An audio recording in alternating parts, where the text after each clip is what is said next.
What's up, Madridistas and extending family of World Cup watchers and football fans, and wherever you may lie with your allegiance. This is Kiyan Sabani. Welcome to the show. Today's podcast is a three-parter, really a two-parter, which is part one, Las Blancas, and then part two, Castilla Corner. So it's a lot of content coming your way, and I couldn't publish the podcast without at least putting some thoughts on the World Cup, and specifically the Real Madrid players who are playing in World Cup action today. As a reminder, we've covered every single Real Madrid player so far in written and podcast form.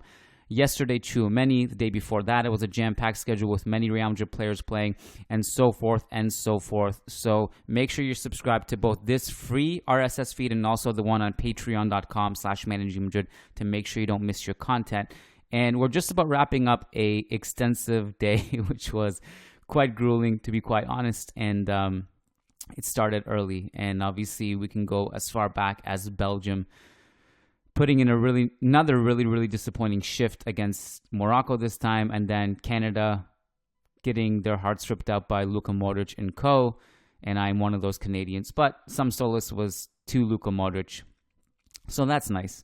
And then obviously Spain just concluded their game against Germany, and we had three Madridistas in action in that one. And I'll start in reverse chronological order just because it's kind of fresh in my mind to talk about Spain, Germany. And my takeaway from this is that often I find games like this that are so hyped up against two really good teams with a lot at stake, it tends to disappoint from a pure entertainment aspect. And that's not to say that people didn't enjoy this game. I'm sure there were a lot of people who enjoyed it, and heck, even I that wasn't really quote-unquote entertained by it, I found it enjoyable. I found it really interesting. But often what happens in games like this is that two really technically gifted sides face each other with a lot at stake, and in some ways they cancel each other out. If you look at the XG on both sides of this game, it was pretty low, and it was a game defined by high pressing, turnovers from both sides, and just mistakes and pressing. And that's where the kind of the battle took place. Just focusing on the Madridistas for a second here, there is actually not that much to write home about from a Spain perspective. Carvajal and Asensio were not two of the standout players in this game. I thought Carvajal obviously had a pretty deep role. He is not venturing forward much. I think that in a lot had to do with the design of Luis Enrique's scheme in not allowing Musiala to get a ton of space on that side. Musiala was brilliant today, and Carvajal had the task of making sure he doesn't do too much damage in that space. And I don't think he was too terrible doing that, but I think where he struggled was with the ball at his feet. And this comes into the theme of Spain struggling with some of Germany's pressing sequences. Naturally, these two teams had their moments of carving each other's press, and I thought Spain overall were the slightly better team and whatnot, although Germany also could have won this one 2-0, 2-1, 3-1, and vice versa. Spain could have also done that damage as well. But Carvajal's struggles came mostly with the ball at his feet. He had several giveaways in key areas that went unpunished. And then you also had Unai Simon also doing that, Sergio Busquets doing that, Aymeric Laporte doing that, and pretty much everyone in Spain's backline struggled facing that press, and they gave the ball away. And Spain's right side as a whole struggled to get much production and ball progression. Carvajal didn't get forward much. Asensio was playing centrally in this game, so I won't pin that side of it on him. And I would say when you look at, maybe some of the success that Ferran Torres had, in other words, actually, I'll reword it. Ferran Torres just had no success, and he struggled getting on the ball. When he got on the ball, he wasn't productive. He obviously missed two great chances. A lot of Spain's danger came on the other side with Pedri and Olmo. And Asensio had a quiet game, especially compared to the Costa Rica bloodbath. Obviously, this is a bigger game. This is a better team. He wasn't bad, but he was just kind of synonymous and he was anonymous. And it's getting late. I'm getting my words mixed up. I need to get out the dictionary, thesaurus, etc. He was a little bit quiet in this game. He comes off the field in the second half, and Ferran Torres also comes off in the field in the second half. And that right side for Spain remains a problem because Nico Williams comes in. I don't know if the stage was too big for him. He doesn't have experience at this level, and all of his touches were off. He lost the ball himself. He couldn't help escape the pressure. He couldn't help Spain escape the pressure. Didn't have production in the final third. So Spain's entire right side was kind of underwhelming to me. Gavi was feisty as he usually is. He either breaks someone in half or wins the ball, and it's no in between. It's either he's going to destroy somebody physically or he's going to win the ball. And so that was kind of Gavi's, I thought Pedri was a lot better, for example. Pedri was really slick with his touches. Maybe at times took a few too many touches, but his press resistancy, his ability to progress the ball was key for Spain. So I thought basically a lot of this was two teams canceling each other out. Spain dodging some bullets, Germany dodging some bullets. Rudiger obviously has a goal disallowed. Funny enough, he's been one of Germany's rare threats offensively in these opening two games. He nearly scored from a header in the first game against Japan. In this game, he has the offside goal and then just a lot of decent defensive sequences. His distribution also vertically was very good under pressure. He had that one avenue to shoot in the 30th minute, and he just flies the shot well out of the stadium. It was really actually a decent...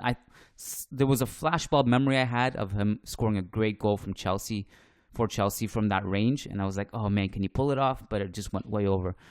And yeah, the other thing is that he was one of Germany's main threats on set pieces, and I was disappointed with Germany's overall set piece quality. Kimmich had a few that were just overhit, and Rudiger is like Spain holding that high line on the free kicks so that they limit the danger space that Germany can run into and Rudiger can run into.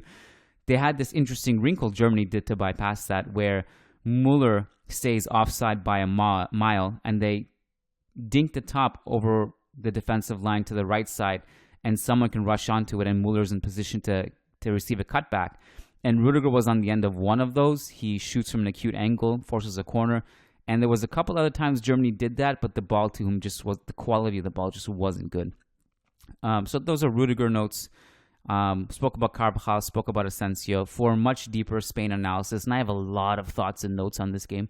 I'm not going to necessarily share them with you now because Diego and I are going to do a post-game show tomorrow morning on Churros y Tácticas. So I'm going to save it and bring that forward. Working backwards now to talk about Modric versus Canada. Heartbreaking one, this one. As a Canadian, but at the same time, by the end of this, you realize the gap between Croatia and Canada was actually so big from a footballing level that I wasn't sad anymore. I was like, oh, great. Like, it would have been much more heartbreaking to lose if it was a tight game and, you lose at the death or you miss a ton of chances. Like, you just, like, by the end of it, you're like, yeah, Croatia's better. Canada still is in its infantile stage of football greatness. And they have a long way to go. 2026, we'll circle it back. I'm loving the beef, the absolutely random rivalry that has now birthed in this World Cup. Looking forward to 2026. And I'm going to talk about Modric specifically. And by the way, I think Kovacic was actually the guy who I think probably deserves the most praise in this Croatia side. His ability to drive the ball as a ball carrier between the lines, his distribution was on point, his tracking was on point. He had a great game.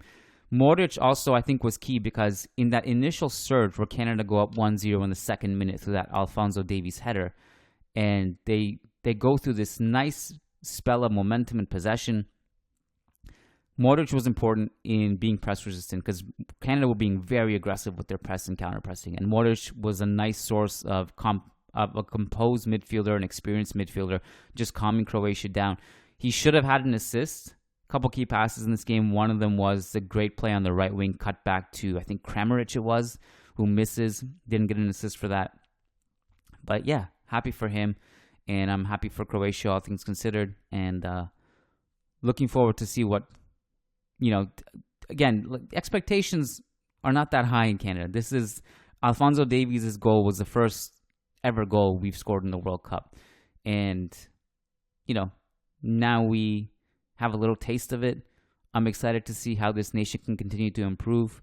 If the coaching improves, the footballing improves. We've had a lot of talent now playing in Europe, and hopefully some stars that will break out that we don't even know about yet. So it was fun, Canada. Run it back in 2026. It was a fun team to root for.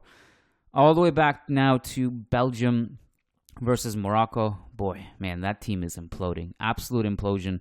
De Bruyne, after the last game, is saying, maybe we're too old. We can't win the World Cup. Then you had the rebuttal from, was it Vertonghen? Let me just look this up. Yeah, Vertonghen. He says, we probably attack badly too because we're too old. And that is in response to De Bruyne after the Morocco game. And it's like just implosion. And you can see it now. Like, I mean, there was some people who tried to take the stance of, Hazard is great for Belgium. Why can't we get this version out of him? I thought his performance against Canada was overrated, but it was fine. Like, it wasn't bad. It just wasn't like transcendent. Like, it wasn't Chelsea Hazard or anything. And in games like this, you can just see he's physically outmatched. He has very little left to his game. He's not the player he used to be. He can't dribble his way out of pressure. He can't bounce off players. His role is limited to just linking up stuff and hovering around and needing to be wide open, basically.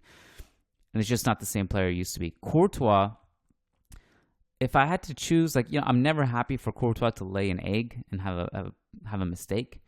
But I really wish he would have chosen that Canada game to at least do that. Like, let that penalty in from Davies and then save your great performance for this game. But yeah, he obviously could have done better for the free kick. He had the other goal that Morocco had disallowed because of an offside blocking Courtois' view. Maybe could have dealt with that better, but on all fairness to him, his view was blocked, so I'm not going to take points away from that. But yeah, so all in all, I wouldn't say it's a great day for Madridistas on an individual performance level. Modric probably was the standout, and that's it. Didn't go too deep on analysis today because I didn't have people joining me on the podcast. And it's been a manic Sunday. And I think I'm going to sleep in tomorrow because it's Cameroon-Serbia. With all due respect to both of those teams, good luck to everybody. I think I'm going to work on my book and have that game on in the background maybe. South Korea-Ghana. Enjoy it, guys. And then my day really starts Brazil-Switzerland and then Portugal-Uruguay. So we'll be covering for sure in podcast and written form Vinicius, Rodrigo, Militao, Fede Valverde, and Portugal-Uruguay is going to be absolutely great. Two teams that I don't fully trust. Uruguay, we broke it down extensively. Fede, great. Uruguay, not so much. Don't love their tactics. Don't like the way they play. Portugal, I actually was impressed with them in the first game, but they do have a ceiling for something going wrong with Fernando Santos doing something bad. So, and defense. We'll see. We'll see how it goes. So, hoping to get Matt back on the podcast. It was nice to see him back on the Brazil post-game show that we did to cover how fun that Brazil performance was. And I'll probably sneak in Mehdi Hassan, who's covering Uruguay, and we'll tackle that. Tomorrow is Monday, so that'll be a free podcast as well. And yeah, if you haven't already, come see us in Toronto by booking your tickets to our podcast in Toronto after the World Cup final on December 18th. Early bird tickets end of November. So you want to click the link in the show notes tonight ASAP and book your spot before spots run out. And those have been just flying. It's going to be an incredible show. And also stick around for part 2 of this podcast, which is a review of Real Madrid Femenino's dominant 5-1 win over Alhama El Pozo. And then we got Castilla Corner coming up. And Arriba Escolazo to talk about, among other things. So enjoy part 2, enjoy part 3, enjoy your Sunday night, and we'll see you tomorrow. Thank you, guys. Hala Madrid. Let's go to part 2.